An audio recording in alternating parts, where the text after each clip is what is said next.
Today on the newscast, U.S. personnel in Iraq targeted once again, this time by an attack drone, as Iran's proxies throughout the region grow more bold by the day. Get all the breaking details coming up.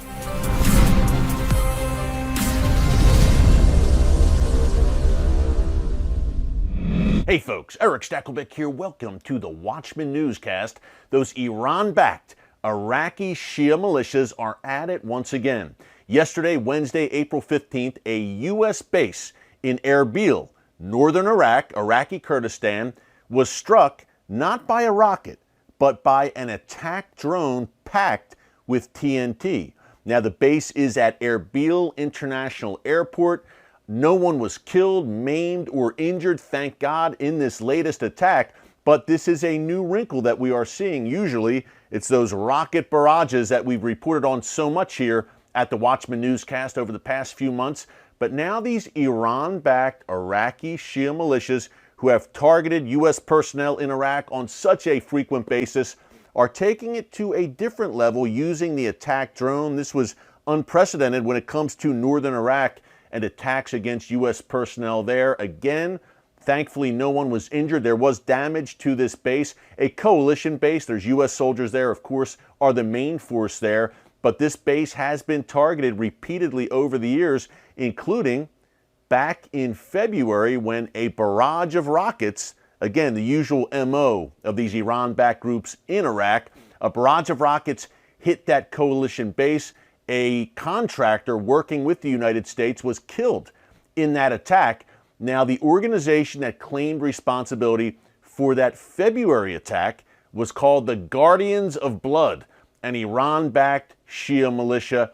No clear claim of responsibility for this drone attack, but the Guardians of Blood apparently released a statement praising this latest attack. So, again, very interesting here because it shows you that the Iranian regime and its proxies across the region are trying to diversify, I guess you would say, their attack mode against U.S. forces, against the Saudis, against Israel. More on that in a minute. I want to mention the timing of this drone attack. Look, the Biden administration, as we've been telling you here on the newscast, is hell-bent on re-entering that Iran nuclear deal. There's been talks in Vienna over the past 2 weeks about re-engaging with Iran. And again, the U.S. re-entering that deal, European powers are kind of playing the middleman there and trying to bring Iran and the United States together. To me, Iran is sending a clear message with this latest strike against U.S. personnel. They're saying this is a blackmail strategy. What do I mean by that? Well, Iran is saying to the United States, if you do not give us what we want, which first and foremost, folks, is the complete removal of any U.S. sanctions against Iran, which have crippled the Iranian economy, which were put in place by President Trump. If you don't remove those sanctions, we will, United States, continue to make your life miserable in Iraq. We'll continue to target your personnel there. We will stir things up through our proxies across the region. So you'd better give us what we want. That's what the Iranian regime is saying to the Biden White House. Sadly, it looks like the Biden White House is going to take the bait and say, okay, we'll give you what you want. We just want to re-enter that deal and have peace. But they won't get peace. What they will get in return is more rockets and missiles and an expansion of Iranian terror across the region. We saw that in the wake of the disastrous 2015 Iran nuclear deal cut by the Obama administration. What did Iran do? Did they kind of scale back on their nefarious activities across the region? No, they actually expanded their tentacles throughout the Middle East, Syria, Yemen, Iraq, Lebanon, Gaza, and beyond. They took those billions of dollars in sanctions relief that were provided to them, and they did not build schools and playgrounds and rec centers and orphanages in Iran. They used that money to buy more advanced weaponry to destroy schools and playgrounds and rec centers and orphanages in Israel, Saudi Arabia, and elsewhere across the region. So that's what we're looking at. Just a little bit of background on the timing. Also yesterday, again, Wednesday, April 15th, very busy day. Not only did we have the drone attack against a U.S. military base in northern Iraq, also in Saudi Arabia once again. The Houthi rebels, guess who backs them? Yes, folks, you guessed it correctly. They are an Iranian proxy. The Houthis in Yemen launched 5 ballistic missiles and 4 attack drones against the Saudi coastal city of Jazan, which is just north of Yemen, where the Houthis are based and where they are on the warpath quite literally and conquering more territory in that country, with their Iranian masters providing training, support, and weapons. So the Saudis say they intercepted this hybrid barrage yesterday of missiles and drones, thankfully, but a very active day for the Iranian regime throughout the region. And the day before, by the way, and we reported this on yesterday's newscast, you can check it out here in our archives, Iran fired a missile at an Israeli-owned vessel in the Gulf of Oman. It was in a port off the coast of the United Arab Emirates.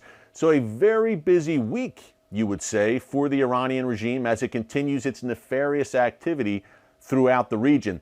The Houthis in particular have become very expert at using a combination of ballistic missiles and attack drones to attack targets inside Saudi Arabia, including, this is happening practically on a daily basis in Saudi Arabia. It's not getting reported to any great extent in the mainstream media, but hey, that's why we do what we do right here at the Watchman Newscast, right? But it's a nearly daily barrage of drones and missiles at Saudi Arabia, including against Saudi oil facilities.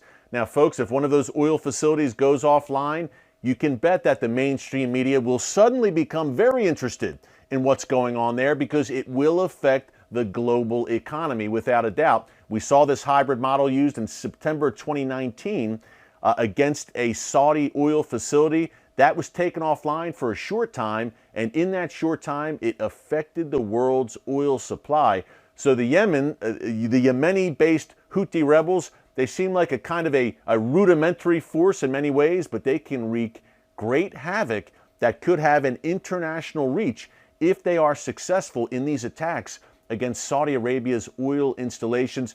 Not only the Houthis. Iran has obviously equipped the Houthis, though, with those attack drones. Hamas, Palestinian Islamic Jihad in Gaza, also have drones. Hezbollah, of course, in Lebanon to Israel's north, they have drones. And the Iranian regime, back in January, we talked about it here on the newscast, and we showed you footage. They actually had their first ever drone drill, where the Iranian regime showcased dozens and dozens, maybe hundreds, of all sorts of drones, attack drones, surveillance drones, so-called suicide drones, which they could fly into a building or a target and would explode on impact. So the Iranian regime, the Iranian military, very proudly showed off this drone arsenal, and these were homemade drones, domestically made inside Iran. So we see the model now. Israel has been concerned about drones coming not only from Gaza or Lebanon, but from Yemen, courtesy of the Houthis, and from Iraq, courtesy of those Iraqi Shia militias who, again, now, if yesterday is any indication, the attack on the U.S. base yesterday, they are expanding their arsenal from rockets, which was bad enough and deadly enough, by the way, to now attack drones. Folks, here's the good news. And I say it every day. I will say it again today, because I want to encourage you amid all the craziness going on. God Almighty still sits on the throne. Imagine that. He will never leave you or forsake you if you are walking with him. He is your stronghold, your place of refuge in these very troubled times. Put your faith in him. Take heart. Be encouraged. We have to share this information with you because we think that you would rather know than not know. That's why we do what we do, and that's why we appreciate you tuning in here to the Watchman Newscast every Monday through Friday. Thanks for being with us today yet again. Until tomorrow, God bless you. And remember, never hold your peace.